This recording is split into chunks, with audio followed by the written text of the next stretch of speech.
Students, welcome to my channel. आज हम लोग इलेक्ट्रिक करंट का थर्ड टॉपिक डिस्कस करने वाले हैं और आज का हमारा टॉपिक जो होगा वो होगा मोबिलिटी और दूसरा सब टॉपिक होगा relation between electric current and drift velocity.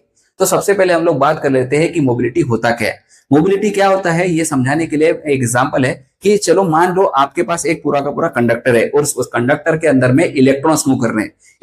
इसको मैंने प्रैक्टिकली आपको पुराने वीडियोस में ड्रिफ्ट वेलोसिटी और करंट इलेक्ट्रिक करंट के बारे में जो बता रहा था उसमें मैंने शो किया है कि किस तरह से वो जो कंचे है उसको आप एक बार लिफ्ट करोगे तो कंचे धड़ाधड़ नीचे आने लगेंगे।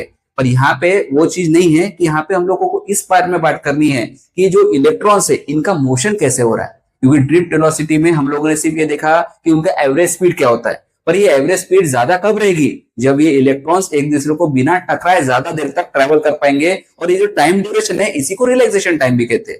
इसी वजह से एक मोबिलिटी का जो वीडियो है मैं आपके सामने आपके स्क्रीन पे शो करता हूँ। इस वीडियो में मैं आपको दो स्क्रीन दिखा रहा हूँ। एक स्क्रीन ऐसी दिखाई है जहां पे मैं ये शो कर रहा हूँ कि जहां पे इस रोड के ऊपर बहुत सारे कार है जो स्लोली मूव कर रहे हैं, और एक वीडियो ऐसा शो कर रहा हूँ जहां पे रोड पे बहुत ही कम कार है। अब आपके सामने मैं क्वेश्चन अराइज करता हूँ जो मुझे आप कमेंट सेक्शन में जरूर बताइएगा कि किस रास्ते को आप चुनने से सबसे ज्यादा और इजीली और जल्दी अपने घर पे पहुंच जाएंगे, क्योंकि उसी के आंसर में आपको मोबिलिटी का आंसर भी मिल जाएगा। और इसी के साथ मोबिलिटी का एक रेशियो भी है जिसको मैं इस तरह से बताता हूँ कि mobility is the ratio of directly proportional to drift velocity and inversely proportional to electric field. तो उसका फॉर्मूला बनता है mobility is equals to VD upon E, जहां पे इसको और एलेबोरेट करते हुए आप बता सकते हैं कि N E E tau by m, जहां पे आपका दोनों का ई जो है इलेक्ट्रिक फील्ड ऊपर भी है इलेक्ट्रिक फील्ड नीचे भी है, दोनों ई कट जाएंगे और इस तरह से हमारा नया फॉर्मूला बनेगा n e tau by M.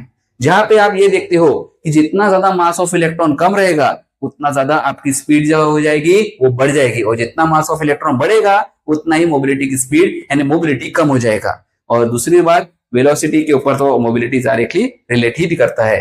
मुझे लगता है मैंने जो मोबिलिटी के टॉपिक के ऊपर डिस्कस किया आपको मोबिलिटी अच्छे से समझ गया। अब हमारा नेक्स्ट टॉपिक जो है वो है relation between electric field and drift velocity.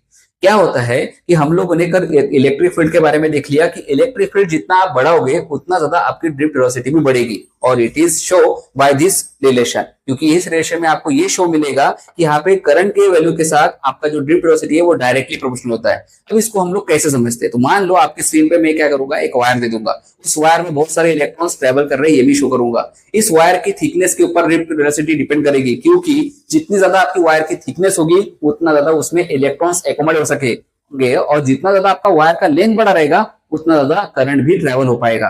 तो यहाँ पे एक ऐसा होता है कि मैंने उस वॉल्यूम को मैंने रिप्रेजेंट किया V से, और उससे अगर मैं एनरोल कर दूंगा या फिर ओपन कर दूंगा तो वहां पे उस वॉल्यूम को हम लोग लिख सकते हैं A इंटू एल। अब यहाँ पे A का मतलब होता है एरिया ऑफ क्रॉस सेक्शन, जिसको हम लोग शॉर्टली थिकनेस ऑफ वायर कह सकते हैं, और यहाँ पे L मतलब होता है लेंथ ऑफ वायर। अब यहाँ पे हम लोग बात करेंगे स्मॉल एन। स्मॉल एन मतलब होता है number of electrons per unit volume. यहाँ पे इसे रिप्रेजेंट करेंगे हम लोग small n is equals to capital n upon v, जहाँ पे एन मतलब होता है नंबर ऑफ इलेक्ट्रॉन्स, और आपका वी को मैंने ऑलरेडी ओपन कर दिया जिसको मैंने लिखा है ए इंटू एल के फॉर्म में। आपको अगर यहाँ पे एन निकालना है कैपिटल एन, तो capital N is equals to small n into V, जिसको हम लोग लिख सकते हैं small n into A into L के फॉर्म में। अब यहाँ पे आपको इस वायर के अंदर में टोटल चार्ज कितना है ये अगर पता करना है तो टोटल चार्ज के लिए हमारा फॉर्मूला है Q is equal to N E, जहां पे n मतलब है कैपिटल वाला n, तो यहाँ पे उस n को हम लोग रिप्लेस कर देंगे n e a l के फॉर्म में, और इस तरह से हमारा ये टोटल चार्ज का फॉर्मूला बन गया। अब लास्ट फॉर्मूला जो बनता है वो आता है हमारा व्हाट इज इलेक्ट्रिक करंट का जो टॉपिक पढ़ा था वहां पे हम लोगों ने एक फॉर्मूला लिया था I is equal to Q by T। बस वही फॉर्मूला यहाँ पे पुट कर दो, Q की जगह पे अपनी वैल्यू पुट कर दो N E A L upon T, जहां पे मैंने L बाई T को as a displacement upon time के रूप में कंसिडर करके उसे ड्रिफ्ट वेलोसिटी के रूप में कन्वर्ट कर दिया है, और यहाँ पे मेरा लास्ट फॉर्मूला बन जाता है इन दोनों के रिलेशन का I is equal to N E A V D. तो यहाँ पे आपका ये रिलेशन खत्म होता है, और मुझे लगता है मैंने इस डिटेल इंफॉर्मेशन के थ्रू जो भी कुछ दिया है आपको वो इन्फॉर्मेटिव लगी होगी। अगर आपको ये वीडियो पसंद आया तो आप अपने फ्रेंड्स तक जरूर शेयर कीजिए ताकि उन्हें भी ये रिलेशन और मोबिलिटी के बारे में पूरी इंफॉर्मेशन मिल सके। तो मिलते हैं अब नेक्स्ट वीडियो में, जहां पे मैं आपको इस चैप्टर का 4th टॉपिक डिस्कस करते हुए मिलूंगा।